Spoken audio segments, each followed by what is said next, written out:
अरे राम राम राम राम। इतनी जोर की बारिश हो रही है। 2 दिनों से यह बारिश तो रुकने का नाम ही नहीं ले रही है।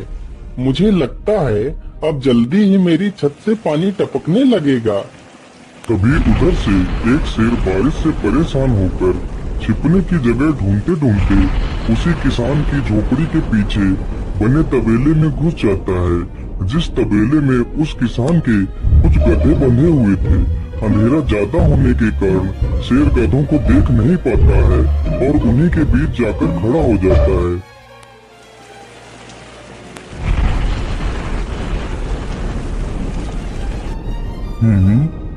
यहाँ से तो किसी मनुष्य की आवाज आ रही है। चलो चुपचाप बैठा रहता हूँ, जैसे ही यह आदमी मेरे करीब आएगा मैं इसे खा लूंगा। हाय हाय हाय, यह बारिश कब रुकेगी? ऊपर से यह टपका भी आ गया। अब मैं क्या करूं? इस टपके से कैसे बचूं? इतना तो डर मुझे शेर और बाघ से भी नहीं लगता है जितना डर मुझे इस टपके से लगता है। अरे यह टपका कौन है? मुझे लगता है यह टपका तो मुझसे भी ज्यादा खतरनाक है। अभी तो यह आदमी शेर और बाघ से ज्यादा इस टपके से डर रहा है। चलो जल्दी से मैं यहाँ से निकल लेता हूँ, नहीं तो कहीं टपका ने मुझे देख लिया तो मेरी खैर नहीं है। ओहो, अब मैं इस टपका से कैसे बचूं? चलो जल्दी से मैं अपनी मौसी के घर चला जाता हूँ।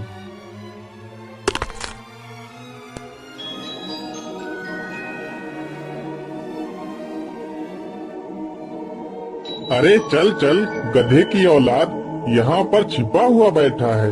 अरे चल जल्दी। अरे ये क्या, जिसका डर था वही हुआ। यह टपका तो मुझ पर हावी हो गया।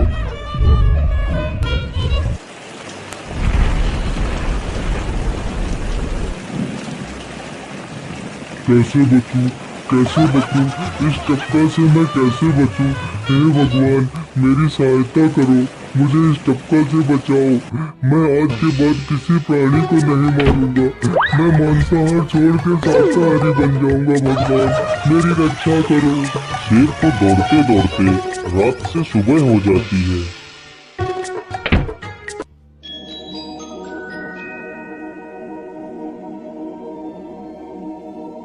अरे देखो देखो, यह तो शेर की सवारी कर रहा है।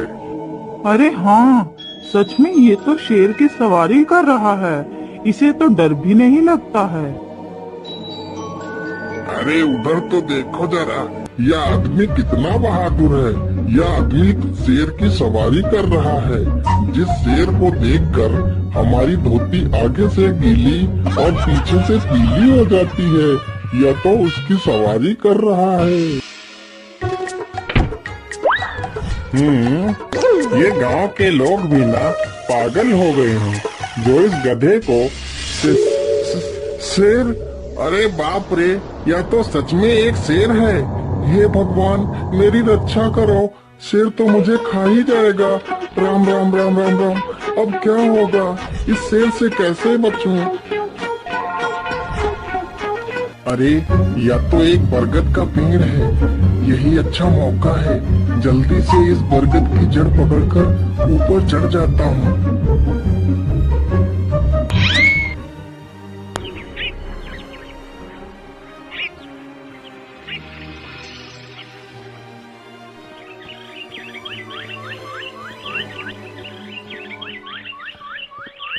अरे शेर भैया, तुम इतनी जोर जोर से भागते हुए कहाँ जा रहे हो? आप तो बहुत डरे हुए लग रहे हो। आप तो जंगल के राजा हो, आपको किसका भय है? टपका, वो टपका मेरी जान के पीछे पड़ा है। अरे शेर भैया जरा मुझे बताओ, वो टपका है कहाँ? अरे भालू भैया, वो टपका मेरी पीठ से उतरकर उस बरगद के पेड़ पर चढ़ गया है। उसने मुझे रात भर खूब दौड़ाया है। वो तो भगवान का शुक्र है कि मैं जिंदा बच गया। चलो शेर भैया, मुझे उस टपके के पास ले चलो, जरा मैं भी तो देखूं आखिर ये टपका है कौन। अरे नहीं भालू भाई, बड़ी मुश्किल से तो मेरी जान बची है। मैं अपनी जान फिर जोखिम में नहीं डालूंगा। तुम्हें जाना है तो जाओ। अच्छा, ठीक है शेर भाई, तुम यहीं रुको, मैं अभी बरगद के पेड़ पर देखकर आता हूँ। आखिर ये टपका है कौन? जाओ बच्चों, जब वो टपका तुम्हारे ऊपर हावी होगा तो पता चलेगा। अरे कहाँ है यह टपका जिसने राजा जी की हवा टाइट कर दी? चलो इस पेड़ पर चढ़कर देखता हूँ। अरे बाप रे बाप, शेर क्या अकेला कम था, जो भालू भी आ गया। मुझे लगता है कि आज मेरी मौत निश्चित है। भालू पेड़ पर उल्टा होकर चढ़ने लगता है, तभी किसान और तेज से कांपने लगता है। कांपने की वजह से किसान के हाथ से छड़ी छूट जाती है और उल्टा होकर चढ़ रहे भालू के पिछवाड़े पर जा लगती है। भालू धड़ाम से जमीन पर गिरता है।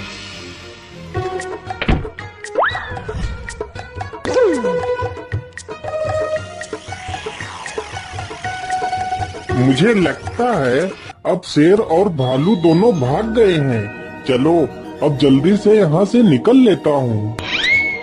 सारे राज्य में यह बात फैल गई कि हरिया किसान बहुत ही बहादुर है और वह शेर की सवारी कर लेता है। धीरे धीरे यह बात राजा तक पहुँच गई।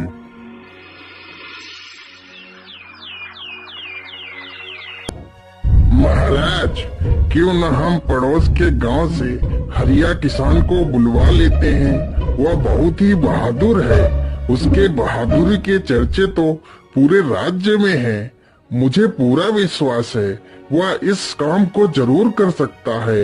वह इस दुष्ट शेर को जरूर पकड़ लेगा। सैनिकों, हरिया किसान को आदर पूर्वक हमारे दरबार में पेश किया जाए। महाराज, आपने हमें याद किया। बताइए क्या बात है। मालिक, हमसे कोई भूल हो गई क्या मालिक? नहीं हरिया, तुमसे कोई गलती नहीं हुई है। यह कुछ लोग पड़ोस के गांव से आए हैं। इनका कहना है कि इनके गांव में कोई दुष्ट शेर आ गया है जो इनके पशुओं को उठाकर ले जाता है और उन्हें मारकर खा जाता है। हमने तुम्हारी बहादुरी के बहुत सारे किस्से सुने हैं। तुम बहुत ही बहादुर हो, इसलिए मैं तुम्हें उस शेर को पकड़ने की ये जिम्मेदारी सौंपता हूँ। अरे बाप रे बाप, उस बार तो मैं शेर के हाथों बच गया था, लेकिन इस बार मैं नहीं बचूंगा। अगर मैंने महाराज को सच सच बता दिया तो झूठ बोलने के जुर्म में मुझे फांसी पर ही चढ़ा देंगे।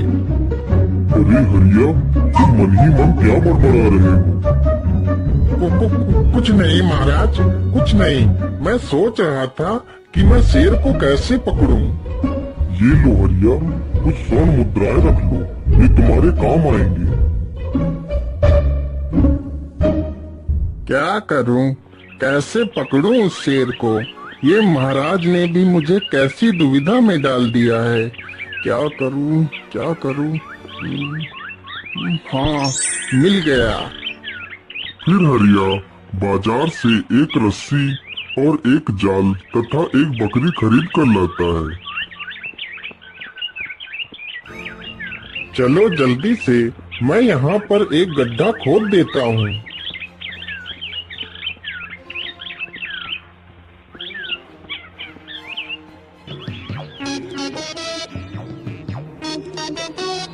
गड्ढा तो खोद दिया। चलो अब जल्दी से इस बकरी को रस्सी से बांध देता हूँ। हरिया ने बकरी को रस्सी से बांधकर गड्ढे में खड़ा कर दिया और जाल को लेकर पेड़ की डाल पर बैठ जाता है।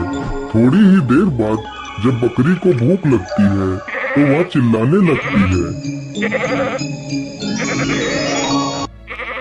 अरे, यह तो बकरी के चिल्लाने की आवाज है, लेकिन यह आवाज आ कहाँ से रही है? आसपास तो कोई नहीं दिख रहा है। मुझे लगता है यह आवाज उस पेड़ के पास से आ रही है। चलो चलकर देखता हूँ।